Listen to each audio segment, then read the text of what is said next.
এই ঢুকলো নাকি তোর? এই প্রশ্নের হেবি জোর, সবার মনে একই চিন্তা, সকাল সন্ধে ভোর। আরে অন্নপূর্ণা ভান্ডার, কারো প্রসেসিং দেখাচ্ছে আন্ডার, কেউ আবার অফলাইনে করেছে, কেউ অনলাইনে করেছে ব্লান্ডার। এটা ভীষণ ক্যাচালের কেস। লিস্টে নাম থাকলে বেশ, লিস্টে যদি নাম না থাকে পুরো জীবনটাই শেষ।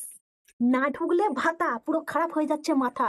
কেউ তো আবার রাস্তার মাঝখানে ভেঙেই ফেলছে ছাতা। কেউ আবার স্বামীর ধরছে কলার, তার নেই কো কিছু বলার, বলছে ঠিক করেই তো ফর্ম ফিল আপ করলাম, তুমি দয়া করে ভেঙো না আমার হাড্ডি গলার। বউয়ের রাগ ভারী, স্বামীর সাথে করছে আড়ি, বলছে অন্নপূর্ণা যদি না ঢোকে তোকে ঢুকতে দেব না বাড়ি। কেউ বন্ধ করে দিচ্ছে রান্না, কেউ আবার সংসারই করতে চান না, কেউ আবার ফুপিয়ে ফুপিয়ে শুরু করে দিচ্ছে মাঝে মাঝে কান্না। আরে ঝামেলা হতো না এত যদি পাশের বাড়ির বৌদিটিও না পেতো। পাশের বাড়ির বৌদিটা পাচ্ছে আর আমি পেলুম না, এই নিয়ে চেল্লামেল্লি হতো। এবার বউগুলো দিচ্ছে ঠেলে সব কাজকর্ম ফেলে, বড়গুলো বাপু ছুটছে ভিডিও অফিস, একটু সময় পেলে এই ভাতার প্রভাবে তাই রাত্রিরে ঘুম নাই। যাদের এখনো ঢোকেনি একটু ঢুকিয়ে দাও না ভাই।